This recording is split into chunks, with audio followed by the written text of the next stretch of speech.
Welcome to Building the Future, hosted by Kevin Horick. With millions of listeners a month, Building the Future has quickly become one of the fastest rising programs, with a focus on interviewing startups, entrepreneurs, investors, CEOs, and more.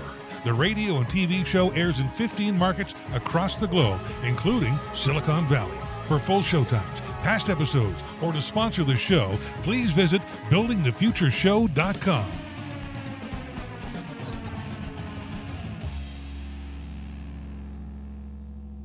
Welcome back to the show. Today we have Kofi Annan. He's a brand and experience strategist. Welcome to the show. Thank you, Kevin. Glad to be here. Very excited to have this conversation.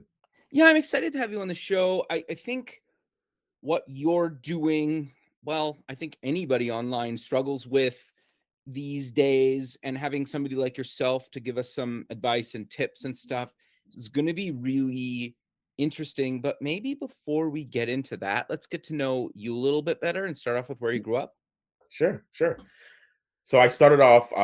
So I was born in Accra, Ghana. So that's in West Okay, Africa. cool. I spent the early part of my life in back and forth between Ghana and Liberia. Okay.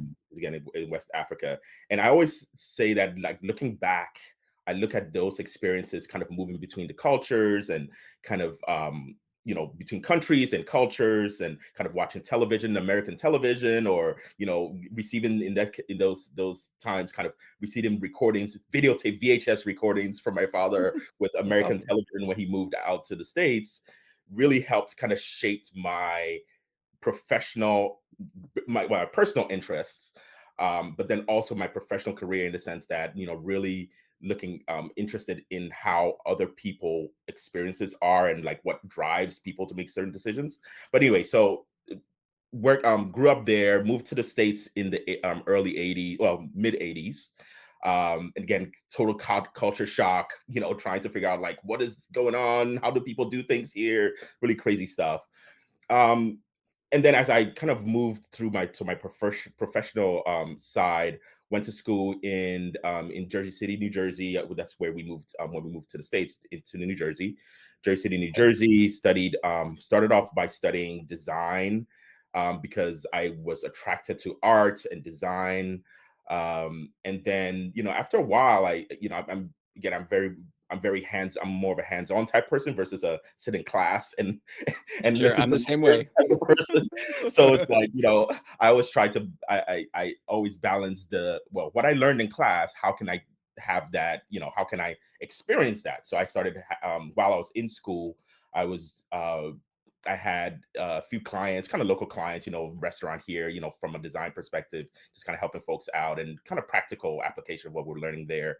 Uh, and then, one of the things, the conflict that I saw personally for myself, was I really enjoyed a lot more of the hands-on. So the kind of the schooling, the class, at least the traditional college education format, wasn't really working for me. So I moved out to Atlanta in the US, and went, did a accelerated course, curriculum at the Art Institutes in Atlanta. One of the things that attracted me to that was that it was really focused on practical application. So, go out and, and learn and practice design, practice creating. It wasn't really experiences there, but practice creating products, and come back and let's have that conversation within with your peers. So that really worked out really well for me, to really kind of see both the understand the the structure and kind of the best practices from schooling, but then also the practical application, as we know that in environments, or in the real world, things are really different. After I was from Atlanta, I moved back up to New Jersey, after I graduated school there, and then pretty much kicked off my professional career working with agencies. So I started off with Saatchi and Saatchi some years ago, working on a number of their kind of multinational communications creative agency. So I started off there. Worked with While I was working there, I also was also freelancing. So I was working with a lot of fashion and retail clients on my own, because that's kind of the area that I personally love working with kind of those kind of creatives. And then I moved from Saatchi and McCann, and again, I've kind of worked through the agency perspective. But then, even more importantly, as I've moved through my career, I realized that it wasn't really the design part of um, creation that I loved. It was really more about the facilitation. And so I wasn't that good of a designer. I saw folks who were really good designers, and it was like, I could kind of put stuff together, but I'm gonna leave that to those folks. And Interesting. I saw that where my strength really was in the facilitation. So how do I explain the problem solving that creativity brings forth? How do I help folks walk through the process of understanding what they're trying to offer, what are they trying to create in the world, how are they going to measure that, and then obviously the creation of that comes after that, right? So how do we manifest that in the world, um, and then see how it's working. So for the past probably about 15 years, I've been um, primarily focused within the strategy context. So working with creative teams and clients and different brands, both multinationals and startups, to help bring products that matter and experiences that matter into the world. We don't need another widgets, right? Sure, So it's sure. kind of like, a company might want to bring something to the world, but I feel like it's my job to help guide them as far as the relevance within the current market, but then also the relevance of specific people, those who can benefit from it the most. Fascinating. No, to be honest, I think what you just outlined is really, really challenging, like I mentioned before. And I think most companies, if not every company on the planet, struggles with that. So, how do you work with a company and maybe give us some examples of how do you actually do what you do? Mhm. Sure. So as I moved through my career, one of the things that I looked at, and working with companies like Saatchi and McCann, with clients that are domestic and global, Right. some of the things that I saw working for those brands, and brands that we all know, like Puma, for instance. I worked with them on their World Cup campaign back in 2010, was was really the attention to detail, and more importantly, the process and the focus on the identity. Okay. What does the brand stand for? What does the customer identify as, and what they stand for? And to your point, that's the part that folks tend to rush through, because it's uncomfortable. Yeah. It's not as cut and dry as some of the more tactical. If you I could just create a website, like that seems easier and more tangible. So a lot of folks inherently don't like having to answer the questions or understand their identity or define identity. So it does become one of those things where I think a lot of folks could use help with. And process and structure, which is something that over the years I've seen that's really been impactful. And I have a framework that I work through called the Smarter Brand Framework. Having that process to make both walk people through a step-by-step process, but then also make them feel comfortable that they're not just spinning, right? Right. That's Sure. where folks just kind of get off the bandwagon and just I just need a website, or I just need a logo, and I don't want to do this other stuff. So that process is definitely something that makes people feel comfortable. Sure. So can you walk us through that framework? Because, well, I have it up in front of me. I actually think it's quite fascinating how you go through the different circles and the things around that. I know it's hard to talk about something visual, just audio only, but Mm. can we at least try? Yeah, sure, of course, of course, of course. And yeah, so as I mentioned, it's called the Smarter Brand Framework, and it's a distillation of my experiences in the past 15 or more years, what I've seen work, how the kinds of questions, it's very detailed, but primarily it's focused around four key areas.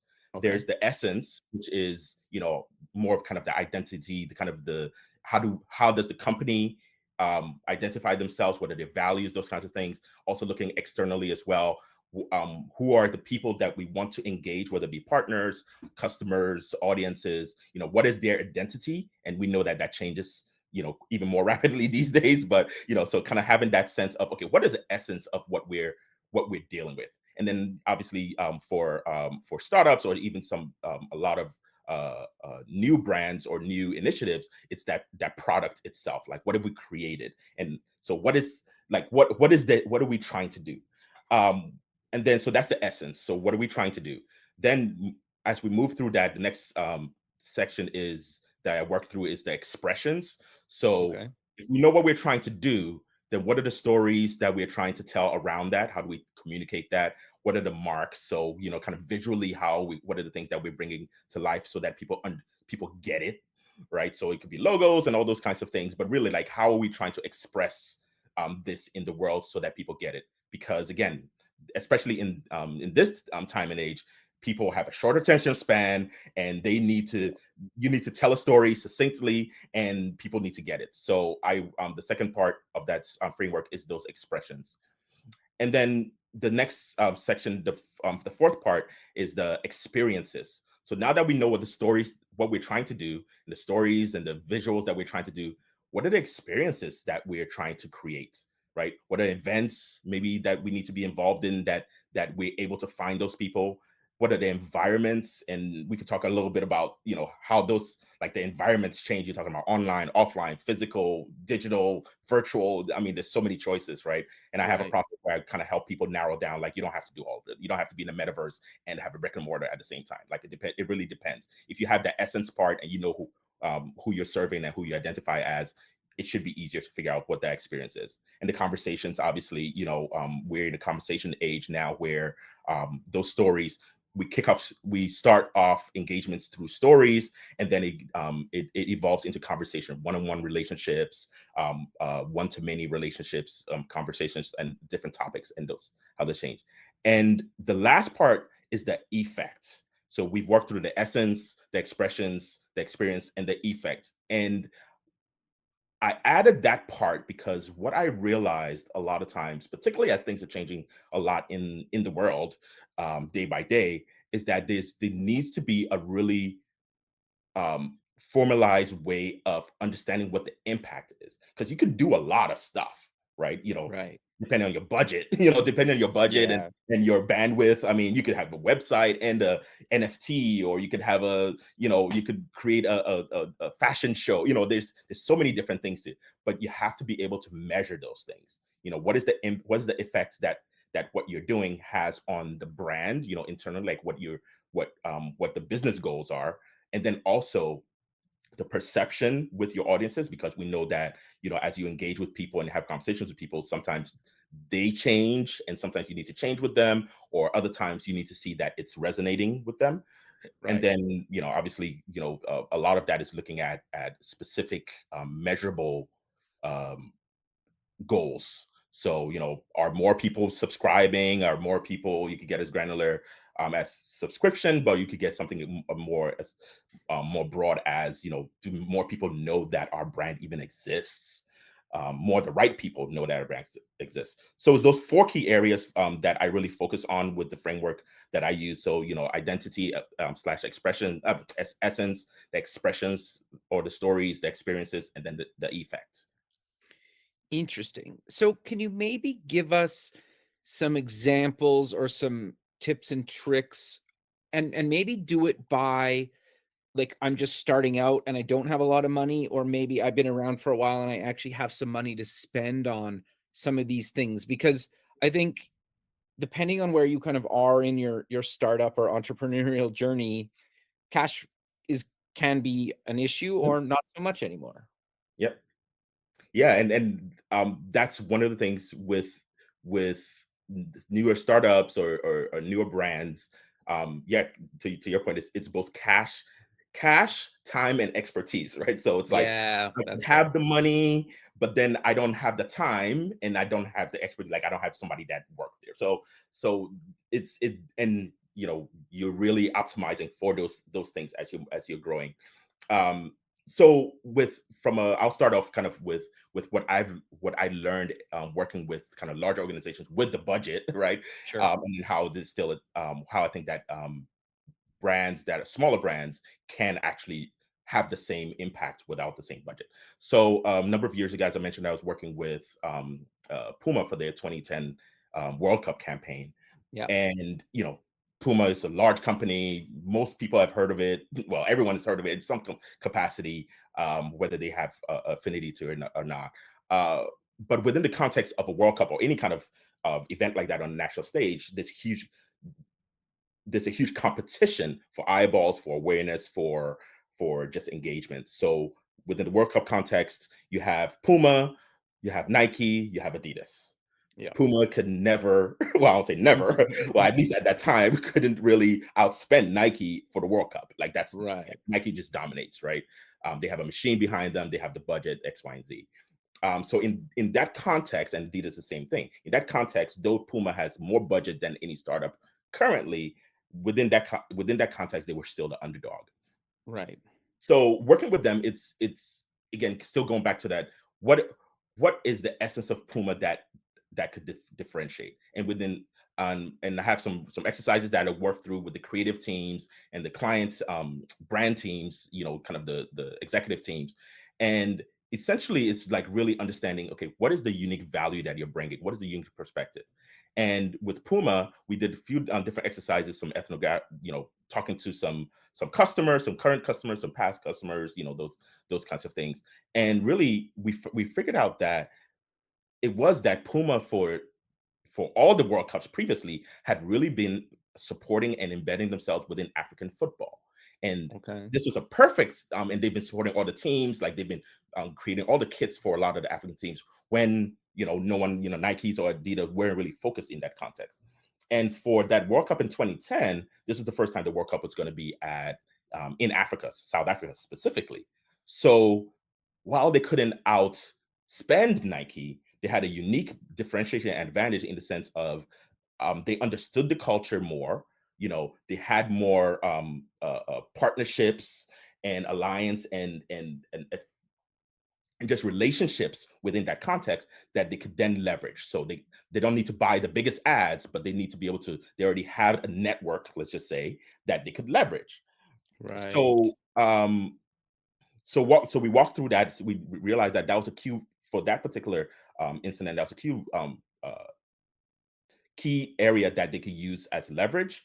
And then we worked through some exercises and we did some interviews where we said, okay, so now that's what Puma could do and what's possible for Puma as far as brand awareness. So now let's understand the climate, the audiences themselves, because we know that again, audiences change, climates change. So what we ended up with the campaign, which was the Love Equals Football campaign, which is like the key insight there for the audience was that there's this collision of old and new, the old kind of traditional culture and kind of how things were versus this new way of doing things, kind of the more metropolitan. And so that's kind of where the essence part of it, right? Going through those exercises help you get those two key areas, both for Puma and the audience.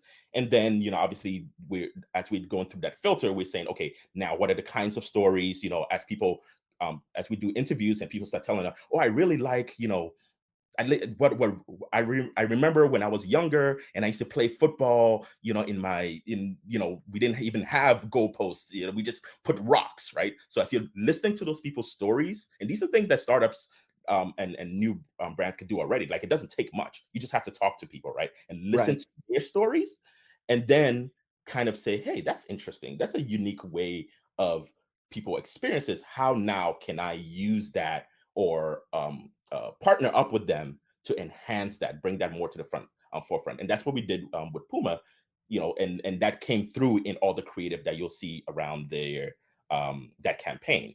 So just that process alone, I'm working with a startup now, which is a new brand that's actually launching into the metaverse and NFT context. So they're fashion focused brand, and they're facilitating fashion brands that are going into the metaverse, specifically digital fashion, and that's kind of where they're playing. They have a process and a product that helps facilitate that. Interesting. Brand new, they don't. Sorry, go ahead. No, keep going. Sorry. Yeah, so it's the same process that I'm working with them, where it's like, okay, great. So what is the unique value of your product? Like, what does it do, right? And what is the not what does it do from a mechanics perspective? Because we do need to understand that, but like, what is the benefit to the end user? In this case, it's that uh, fashion um, fashion startups or emerging fashion companies or bigger fashion companies that don't have the knowledge, the expertise, or ability to transfer their offline fashion to a digital context. They don't want to invest in that. The benefit here is that this company can now help facilitate that. And then the product, Interesting. you get into the product features, right? Um, Right. so Okay. so that's a benefit of that. It helps accelerate them into this virtual fashion, and so now there's that benefits and that lines between the company itself and its customers. So, and we got to that by same kind of processes, and then that's why I thought the framework was really interesting, because the startup doesn't have the budget. Right. I mean, they have to do things down and dirty. So the tools that we're doing kind of guerrilla style, like calling people, like going on people's Instagram and like, hey, can we talk to you? Can you DM me so we could just have a quick chat, like that kind of stuff. Versus if you had the budget in Puma, you'd have a focus group and the surveys and all this kind of stuff, right? So the tactics, how you go about it, changes, but you still need that output, which is going through the process to get to that key insight, get into the key benefit. So yeah, so I mean, the ways to do it, how you do it changes, but what you're doing doesn't. And I think, and that's kind of where I focus, helping people understand and walk through that process so that they're not spending a lot of time, with things that they either don't have the money for, or not, it's not making the impact that they need in the time that they need.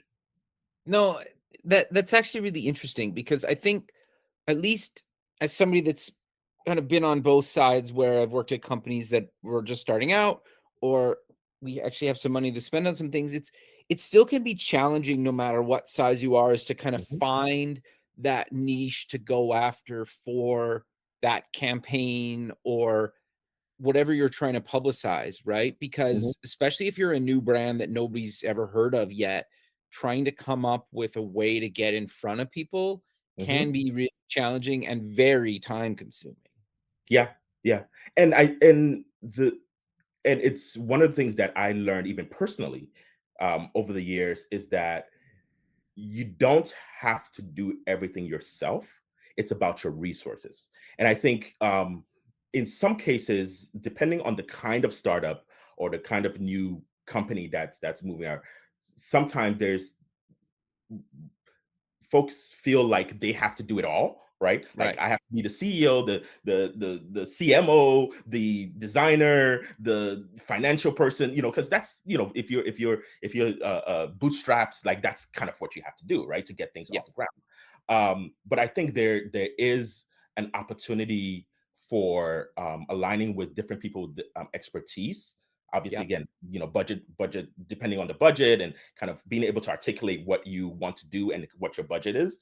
um, and reaching out to the people with expertise like myself, or even you all, to kind of walk you through at least a framework to get there. Now, you know whether I do the designs or whatever, like, I actually don't do designs, I don't do copy, right? So, Right. like, Yeah. Yeah. stay in my lane in that sense. But whether I do what how you do it and when you do it is one thing. But I think being able to attain that knowledge and understanding the framework or the process to get to things helps. And then you can kind of, go to whomever to design or output or create your website and everything. So I think partnering up with people who have that expertise is really important.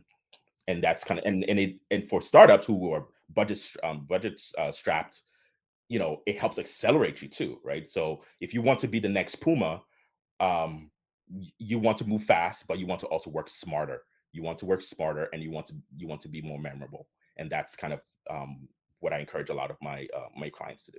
Sure. Well, there's so many free or pretty inexpensive tools these days that will Mhm. help you with your social media campaigns and your different things. But Is there any other advice or ways that you found that have worked to actually attract some of those audiences? Because I know it takes time, and a lot of people think they set up an Instagram and a Twitter and other social media accounts, and they're going to get like a million followers, and Yeah. like that takes years to get like that. And so, what are some good ways you found to actually attract some audiences?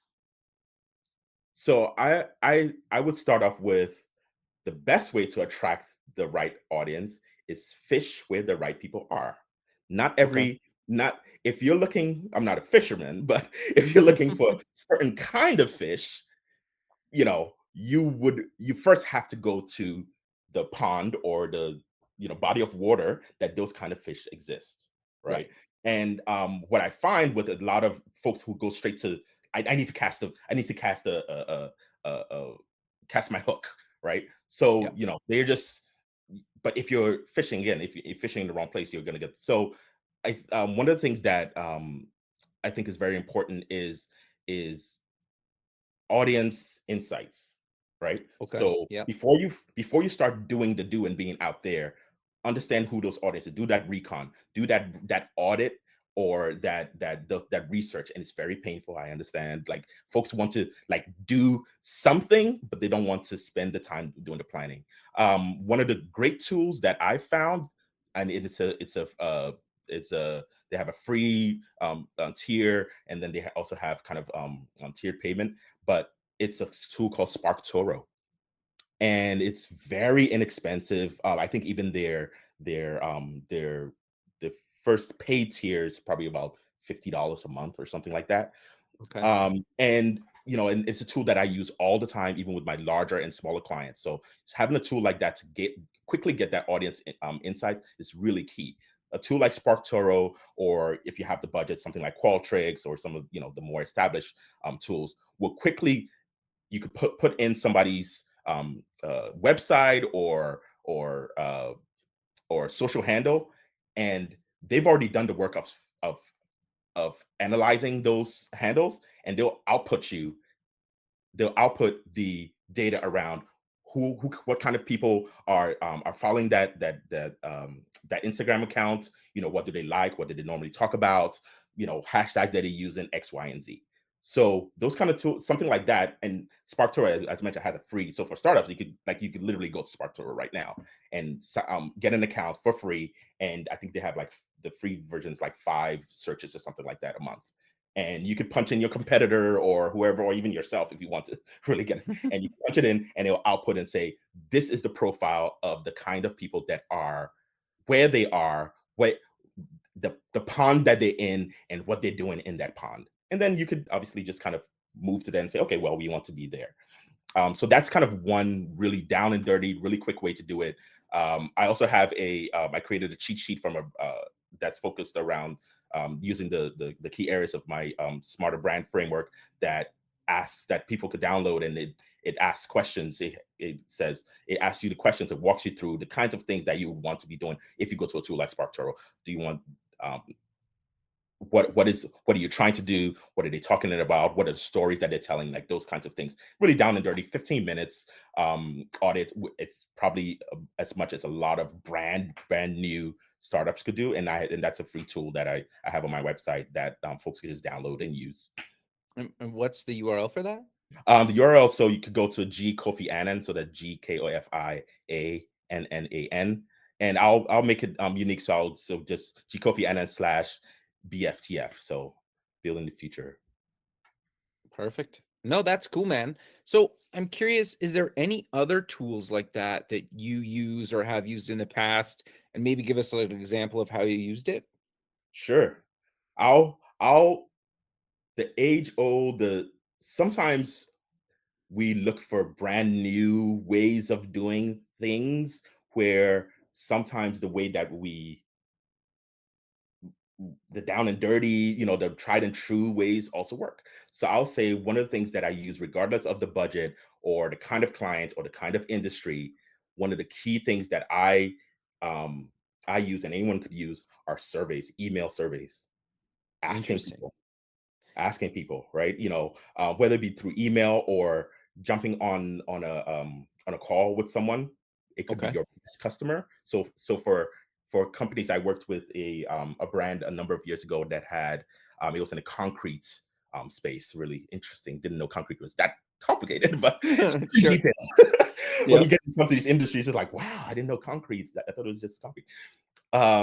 But they had been around for about 10 years. They were called Cystine Technologies. So the Okay. technology product for concrete, the concrete industry.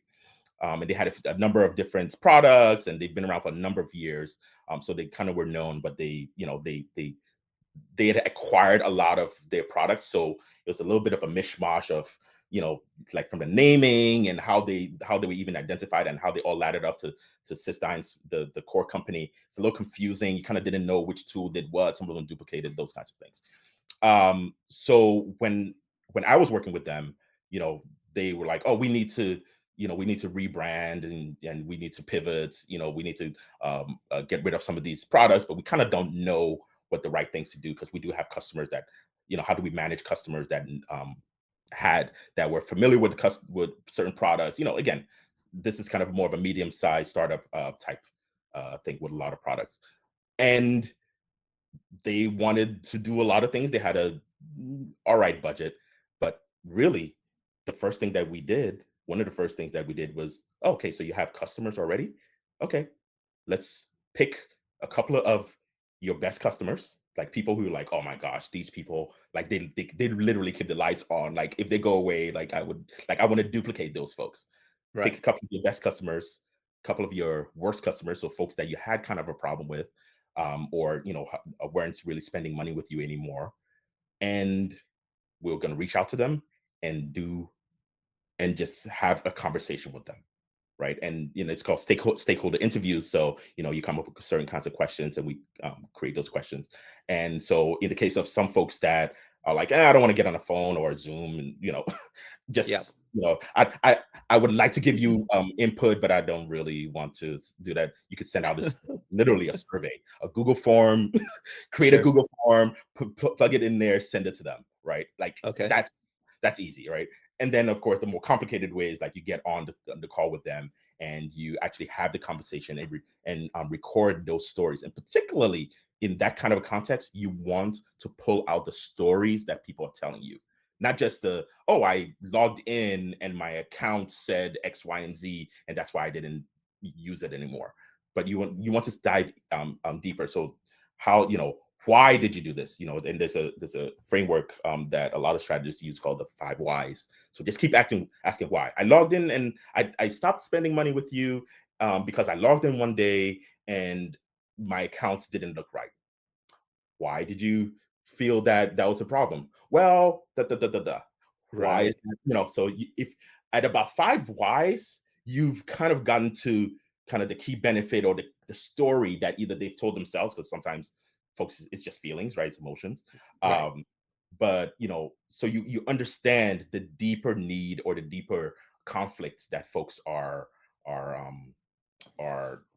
that's resonating them, helping them, and the things why people are making those decisions, whether it be a positive decision as it relates to the brand, or negative decisions like, I don't like you because X, Y, and Z. Well, I had a professor some years ago, and everybody hated him because they're like, oh my gosh, his name was Ben Jones. I love him so much, and he was an art professor, drawing, and people hated. Oh, he's so hard. He's just so difficult. And he was my best professor because he would always ask you why. Interesting. Because we had this session where you would put up your drawings, or your whatever your the assignment was, and you were like, well, and you had to describe it. Hey, I did this because X, Y, and Z. And of course, we're college students. We're like, oh yeah, I picked blue because it's nice. Yeah. And he was like, no. Why?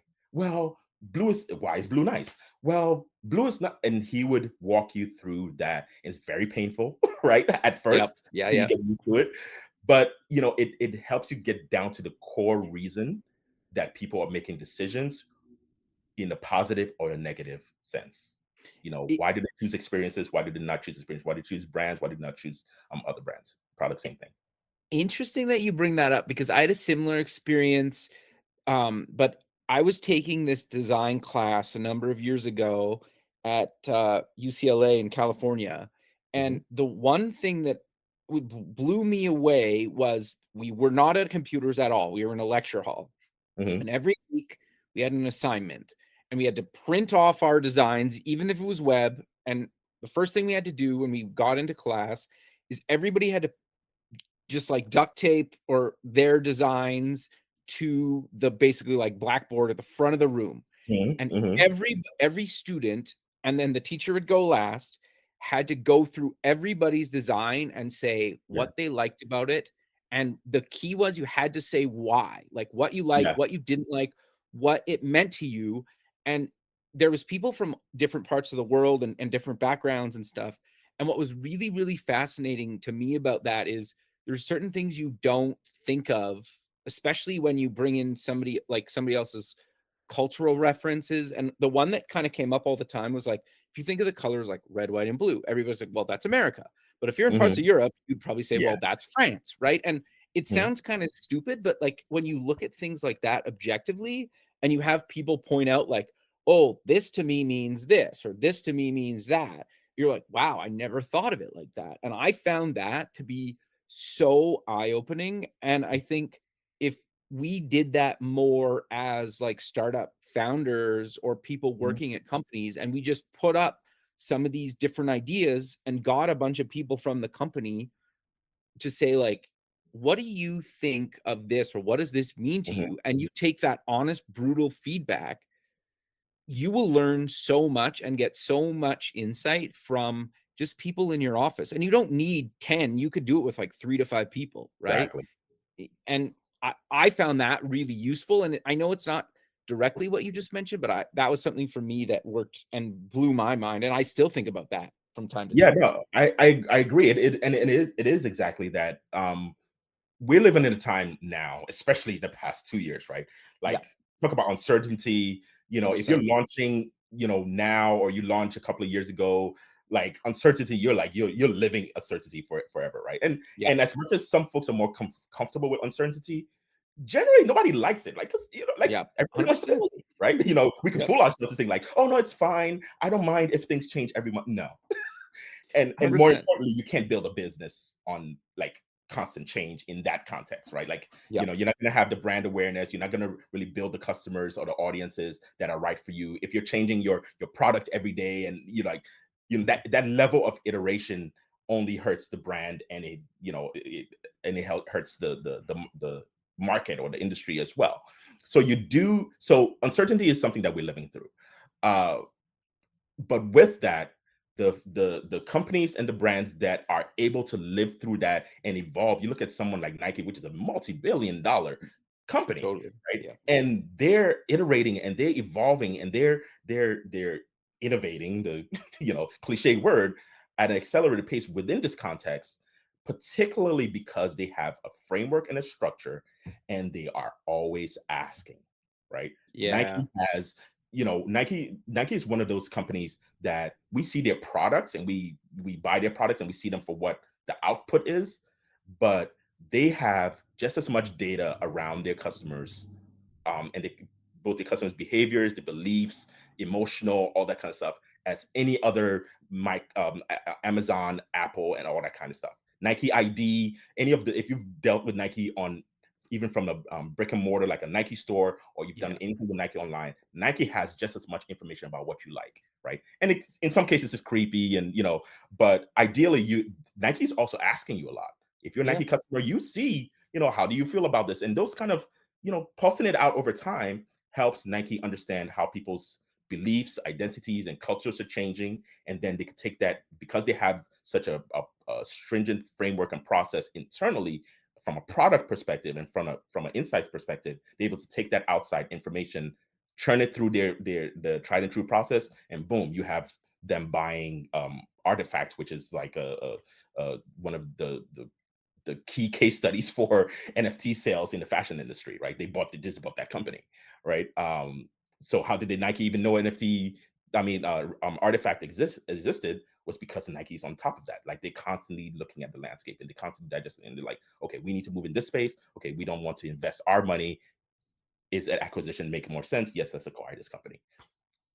Yeah. No, that's actually really quite fascinating because I think too, as well, this has always been the case, but I think the pandemic has really made, especially if you're a startup that's only online, is Mhm. you have a global audience now, and just because you're based somewhere in the world doesn't mean your first or your most popular users might be in a totally different country, right? Like there's a Correct. lot of startups that are in America, but they are really popular in, some part of Europe, right? And Mhm. it got a hold traction there before they got traction in their own country. And I think just understanding maybe why that is and how to kind of nourish that before you maybe go to other places and try to move, maybe back to your other and the rest of the world, right? Mhm, mhm. So I also so part of I mean I consult and I work with larger clients, but I Right. also work with a lot of incubators and accelerators as Okay. well. From an Yeah. advisory perspective, because I do feel that a lot of founders and entrepreneurs have ideas and ideas, whether it be a product or an experience or whatever, have ideas that the world does need, right? Sure. And it might, for whatever reason, whether it be location or budget or expertise, whatever, like they might have hurdles to getting it out there, at least from a mass market perspective.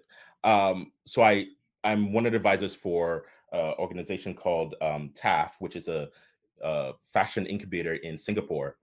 Oh, So it's interesting. focused on, they have cohorts every quarter, every quarter, and again they're primarily focused on fashion brands. So you talk about traditional fashion, or some folks are doing some stuff more in a digital context.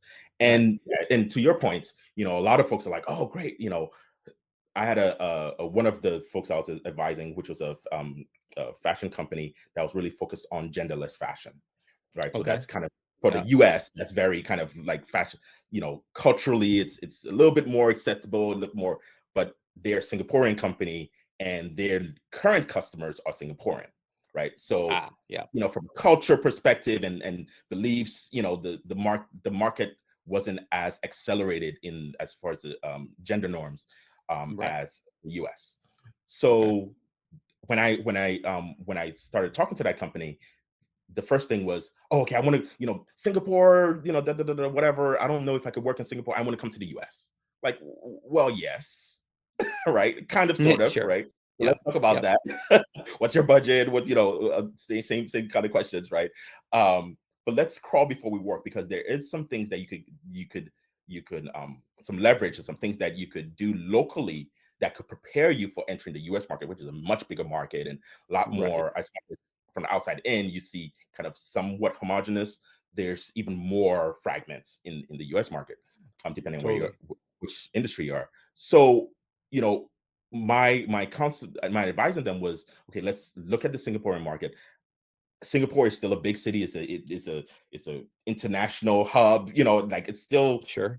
kind of a it still reflects kind of the New Yorks of the world. So let's look Right. at that. Let's kind of look at that fragmentation. Let's look at the customer base. Let's look at what you're trying to do with this genderless fashion thing. Like, what does that even mean, right? How do you articulate it? What's the story around it? Why are you even why should anybody listen to you and buy from your company because you said you want to do this genderless fashion? Like, what makes you the the poster person for that, right? Sure. If I was into that, why would I buy from you? So we went through some exercises, kind of helping that team. It's really two people in this case, really understand. Okay, why are we passionate about this whole thing? Right? Let's Right. articulate that. Let's tell the stories. Let's kind of like get that down on paper. Let's clarify specifically why we're interested. Okay, so if we're interested in this, what in the local market, who else is into, what kinds of people are interested in that? What do they look like? How do they spend their money? And we go through, and this is a rapid thing. So this is not like 6 months of research, right? Because in Right. startup, Right. we don't have the time and like budget. Like you need to do this really quickly. And that again, that's where I really focus on the smarter brand framework to move quickly. Like even bigger brands, I would argue, still don't even have the 6 months they used to think they have, right? So Right. Yeah. um, 100%. yeah. So, we walked through that, and really they found an opportunity within the local Singaporean market with us with a certain kinds of folks who are already buying or using or engaging with certain kinds of brands, that from a finance perspective, that we looked at, what they're spending and the price points and stuff, really did match what this company could do locally. So instead of spending all the money to advertise and go global with the US, and and kind of be a small fish in a big pond, let's try and be a big fish in a small pond first, Right. learn the trial that, and then I'll move to the US. So yeah, I mean, everyone's global like off the bat, but I would argue that a lot of startups take that too literally sometimes, right? So Right. like, well, I just want to go to everyone. Well, if you're going to everyone, then you're not of value to anyone. Yeah, And that's fair. really is like, who are you trying to find the value and where they exist. No, I actually think that's really good advice, and people should really consider that when they're looking at different things. But sadly, we're out of time. So how about we close with mentioning where people can get more information about yourself and any other links you want to mention? Sure, sure. So everyone could find me. I'm online on most of particularly LinkedIn, Twitter, Instagram. But my website is Kofi Annan, GKOFIANNAN.com. And as I mentioned, I have the brand audit that folks could go there and download. So just go to gkofiannan.com/BFTF. And I'll have that brand audit, 15-minute brand audit, so folks could like quickly understand how they're perceived and what they want to change. Yeah, so folks could just go and download that for free and Well, get in touch Kofi, with me. I really appreciate you taking the time out of your day to be on the show, and I look forward to keeping in touch with you, and have a good rest of your day, man. Thank you. This is a great conversation. Thanks, Kevin. Yeah, thank you. Okay, bye. Bye. Thanks for listening. Please visit our website at buildingthefutureshow.com to join the free community, sign up for our newsletter, or to sponsor the show. The music is done by Electric Mantra. You can check him out at electricmantra.com and keep building the future.